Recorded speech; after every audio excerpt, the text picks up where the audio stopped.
कि ये सरकार की नीयत क्या है। एक छोटी सी बच्ची का बलात्कार होता है उज्जैन में, हर दरवाजे को खटखटाती है, मदद मांगती है, कोई उसकी चीख नहीं सुनता, कोई उसकी मदद नहीं करता। महिलाओं पे मेरी बहनें, इतना अत्याचार है मध्य प्रदेश, मदद मांगती है, कोई उसकी चीख नहीं सुनता, कोई उसकी मदद नहीं करता। महिलाओं पे मेरी बहनें, इतना अत्याचार है मध्य प्रदेश में। आज हर रोज 17 महिलाओं का बलात्कार होता है आपके प्रदेश में, हर रोज।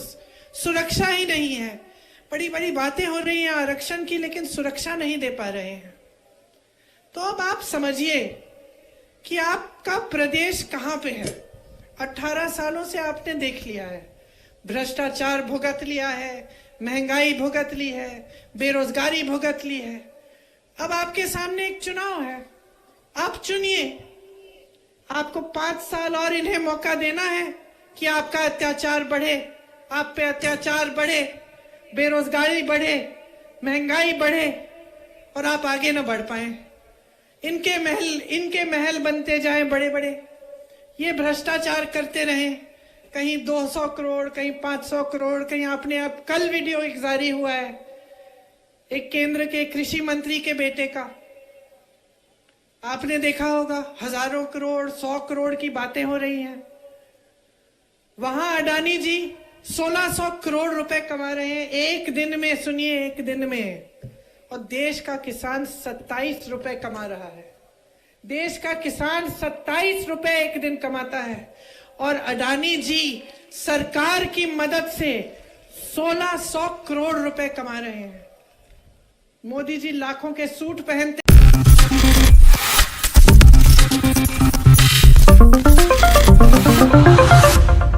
मध्य प्रदेश के विधानसभा चुनाव में अब महज कुछ ही दिन बाकी रह गए हैं। 17 नवंबर के दिन मध्य प्रदेश में मतदान होने जा रहे हैं और 3 दिसंबर को नतीजे सामने आएंगे।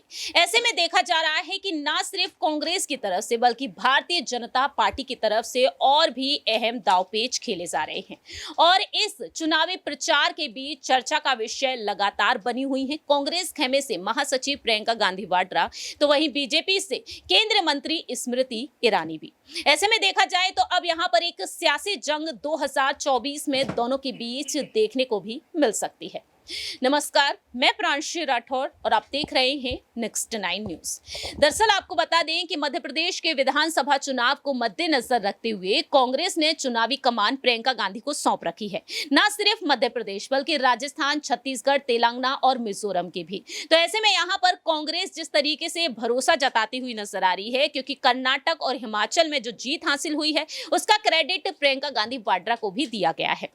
लेकिन यहां पर दूसरी ही तरफ देखा जाए तो अमेठी से सांसद स्मृति ईरानी को भी बीजेपी से लगातार आगे किया जा रहा है चुनावी प्रचार के लिए। आपको जानकारी दे दें कि बीजेपी की तरफ से स्टार प्रचारकों की लिस्ट जो जारी की गई है उसमें ना सिर्फ यहां पर कई दिग्गज नेताओं के नाम शामिल हैं बल्कि स्मृति ईरानी को भी आगे किया गया है। 8 नवंबर के दिन स्मृति ईरानी मध्य प्रदेश के उमरिया जिले पहुंचेंगी और जनसभा को संबोधित करती हुई नजर आएंगी। लेकिन आज देखा गया कि प्रियंका गांधी वाड्रा मध्य प्रदेश के इंदौर पहुंची तो वहीं धार जिले भी पहुंची और ऐसे में यहां पर विधानसभा क्षेत्रों में पहुंचकर वह जनसभा को संबोधित करती हुई नजर आई हैं। तो सबसे पहले यहां पर आपको प्रियंका गांधी का वो वीडियो दिखाते हैं कि आखिरकार वह किस तरह से केंद्र की मोदी सरकार पर हमलावर हुई हैं और राज्य में जीत हासिल करने का वह दावा करती हुई देखी गई हैं। देखिए जरा। चुनाव से पहले क्या और चुनाव के बाद क्या हम सोचेंगे नहीं? क्या हम पूछेंगे नहीं कि ये सरकार की नीयत क्या है?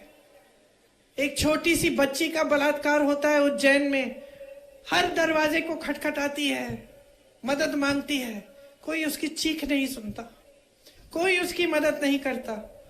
महिलाओं पे मेरी बहनें, इतना अत्याचार है मध्य प्रदेश में। आज हर रोज 17 महिलाओं का बलात्कार होता है आपके प्रदेश में, हर रोज। सुरक्षा ही नहीं है। बड़ी बड़ी बातें हो रही हैं आरक्षण की, लेकिन सुरक्षा नहीं दे पा रहे हैं। तो अब आप समझिए कि आपका प्रदेश कहां पे है। 18 सालों से आपने देख लिया है, भ्रष्टाचार भुगत लिया है, महंगाई भुगत ली है, बेरोजगारी भुगत ली है। अब आपके सामने एक चुनाव है, आप चुनिए। आपको 5 साल और इन्हें मौका देना है कि आपका अत्याचार बढ़े, आप पे अत्याचार बढ़े, बेरोजगारी बढ़े, महंगाई बढ़े और आप आगे न बढ़ पाए। इनके महल बनते जाएं बड़े बड़े, ये भ्रष्टाचार करते रहें, कहीं 200 करोड़, कहीं 500 करोड़, कहीं आपने अब कल वीडियो एक जारी हुआ है एक केंद्र के कृषि मंत्री के बेटे का, आपने देखा होगा, हजारों करोड़, 100 करोड़ की बातें हो रही हैं। वहां अडानी जी 1600 करोड़ रुपए कमा रहे हैं एक दिन में, सुनिए, एक दिन में। और देश का किसान 27 रुपए कमा रहा है। देश का किसान 27 रुपए एक दिन कमाता है और अडानी जी सरकार की मदद से 1600 करोड़ रुपए कमा रहे हैं। मोदी जी लाखों के सूट पहनते हैं, 8000 करोड़ रुपए के हवाई जहाज में घूमते हैं। उनको घूमने के लिए 2 हवाई जहाज उन्होंने खरीदे हैं, 8000 करोड़ रुपए का एक। 16,000 करोड़ रुपए के 2 हवाई जहाजों में एक इंसान हमारे प्रधानमंत्री मोदी जी घूमते हैं। 20,000 करोड़ का इन्होंने खर्चा किया किस में? संसद को नया बनाने में, उसके सुंदरीकरण में। जो संसद पहले था वो 70 सालों से अच्छा खासा चल रहा था, ठीक है, उसकी कुछ मरम्मत करानी थी, करा देते। 20,000 करोड़ रुपए आप खर्च रहे हैं सुंदरीकरण करने में, बड़ी बड़ी इमारतें बना रहे हैं, और आप कहते हैं कि किसानों का बकाया नहीं दे सकते, किसानों का कर्ज माफ नहीं कर सकते। तो ये परिस्थितियां हैं। अब अगर आप सोचते हैं कि हम कांग्रेस पार्टी हैं, हम तो भाजपा की आलोचना करेंगे ही, चुनाव है, हमें तो कहना है, तो ठीक है, हमारी बातों पे मत जाइए, लेकिन अपनी जागरूकता तो बढ़ाइए। आप खुद देखिए कि आपके साथ क्या हो रहा है। क्या आपके जीवन में इन पिछले 5-6 सालों में तरक्की आई है कि नहीं? इस सवाल का जवाब दे दो मुझे, आई है कि नहीं? सुनाई नहीं दे रहा मुझे, और जोर से बोलो। नहीं आई है, पिछले 5 सालों में नहीं आई है। क्या इससे पहले जो 5 सालों से इनकी सरकार थी उसमें आई थी? नहीं आई। और उससे पहले नहीं आई। 18 सालों से इनकी सरकार है, बीच में 15 महीनों के लिए आपने कांग्रेस की सरकार जो चुनी थी उसे भी रिश्वत दे देकर उसे भी गिरा दी इन्होंने। तो 18 सालों की जो इनकी सरकार है, इसमें आपकी तरक्की नहीं हुई ना, तो क्या उम्मीद रख रहे हैं कि आप अगले 5 सालों में होगी? तो आपको दिख नहीं रहा है कि जितनी भी घोषणाएं आपके सामने की जा रही हैं सब खोखली हैं, सब खोखली हैं बहनों और भाइयों। सब अपने में ही खुश हैं, अपनी सत्ता बढ़ाना चाहते हैं, अपने बड़े बड़े महल बनाना चाहते हैं, अपने बच्चों को विदेश में पढ़ाएंगे, वहां रोजगार दिलवा देंगे, हजारों करोड़ के अपने लोन माफ करवा लेंगे, लेकिन आपकी तरक्की नहीं हो रही है। तो मैं सिर्फ एक चीज कहती हूं आपको, वोट नहीं मांगूंगी, जागरूकता मांगूंगी आपसे, और एक ही चीज कह के जाऊंगी,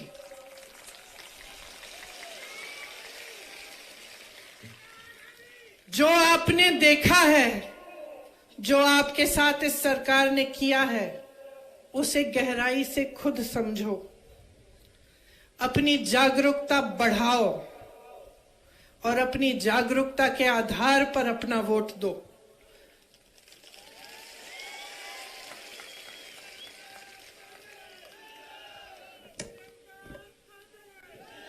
अगर आज आप इंदिरा जी को याद करते हैं तो शुरू में मैंने कहा, इसलिए नहीं याद करते कि वो आपके सामने खोखली घोषणाएं करती थी, इसलिए याद करती हैं क्योंकि उन्होंने आपको आपके जल, आपके जंगल, आपके जमीन पर आपका जो अधिकार था वो वापस दिया, आपको जमीन के पट्टे दिए और कोई एहसान नहीं किया आप पे। उनकी समझ थी, उनकी श्रद्धा थी आपके प्रति। उन्होंने कहा आपका अधिकार है, आपको मिलना चाहिए। आपने देखा कि किस तरीके से प्रियंका गांधी वाड्रा यहाँ पर अहम दावे करती हुई नजर आई हैं, कई बड़े बड़े वादे करती हुई नजर आई हैं। लेकिन रुक किया जाए यहाँ पर 2024 की सियासी जंग की तरफ तो आपको जानकारी दे दें कि अमेठी से एक बार फिर से चुनाव लड़ती हुई नजर आएंगी स्मृति ईरानी। और ऐसे में देखा जाए तो अमेठी से इस बार आखिरकार कांग्रेस खेमे की तरफ से किसे आगे किया जाएगा, क्योंकि 2019 के लोकसभा चुनाव में राहुल गांधी को आगे किया गया, लेकिन दूसरी ही तरफ यह भी देखा गया कि किस तरह से यहां पर अमेठी से जो चुनाव लड़ती हुई नजर आई थी स्मृति ईरानी, उन्होंने राहुल गांधी को हरा दिया। लेकिन आज वह बार बार चुनौती दे रही हैं कि राहुल गांधी तो मैदान छोड़कर भाग जाते हैं, एक बार फिर से उन्हें मैदान में उतरना चाहिए। लेकिन अब देखा जाए यहां पर प्रियंका को लेकर कयासों का दौर एक बार फिर से तेज होता हुआ दिखाई दे रहा है, क्योंकि यह कहा गया कि इस बार राहुल गांधी अमेठी से चुनाव नहीं लड़ते हैं, क्योंकि वायनाड से भी वह चुनाव लड़े 2019 में और वायनाड से उन्होंने जीत हासिल की। तो ऐसे में राहुल गांधी को लेकर कयास ये तेज हुए हैं, दावे ये किए गए हैं कि इस बार कहीं ना कहीं वह रायबरेली से चुनाव लड़ सकते हैं। तो अमेठी से प्रियंका को उतारा जा सकता है, लोकसभा चुनाव में मैदान में प्रियंका को उतारा जा सकता है। और ऐसे में अब यहां पर कांग्रेस के कार्यकर्ताओं ने एक अलग मुहिम छेड़ दी है। आपको जानकारी दे दें कि अमेठी में अब कांग्रेस कार्यालय के बाहर यहां पर अनिश्चितकालीन के लिए धरना प्रदर्शन देते हुए नजर आए हैं कार्यकर्ता। और उनका कहना अब यहां पर यह है कि अमेठी से अब प्रियंका गांधी वाड्रा को आगे करना चाहिए। महिला वोट बैंक को बढ़ावा देती हुई बीजेपी खेमे से स्मृति ईरानी तो यहां पर चर्चा का विषय बनी ही रहती हैं, लेकिन प्रियंका गांधी जिन्हें क्रेडिट जाता है हिमाचल के विधानसभा चुनाव के लिए, कर्नाटक के विधानसभा चुनाव के लिए, ऐसे में प्रियंका अगर अमेठी से उतरती हैं तो वह महिला वोट बैंक को बढ़ावा दे सकती हैं, क्योंकि यूपी में वह नारा देती हुई नजर आई, लड़की हूं लड़ सकती हूं। तो क्या यहां पर अमेठी से वह चुनाव लड़ेंगी तो क्या जीत हासिल करा पाएंगी या फिर नहीं, देखना होगा कि कांग्रेस की तरफ से क्या कुछ सियासी दावपेच होंगे। प्रियंका को वाराणसी से उतारने की बात कही आचार्य प्रमोद कृष्णम ने, वह पीएम मोदी के खिलाफ चुनाव लड़े 2024 में। अब देखते हैं कि अमेठी से मैदान में उतरेंगी प्रियंका या फिर वाराणसी से, क्या वाकई में स्मृति ईरानी को वह कड़ी टक्कर देने में कामयाब हो पाएंगी। आपकी क्या कुछ राय प्रतिक्रिया है इस पर, कमेंट सेक्शन में आप अपनी बात रख सकते हैं। फिलहाल के लिए हम चलते हैं, बाकी की तमाम अपडेट्स के लिए देखते रहिए नेक्स्ट 9 न्यूज।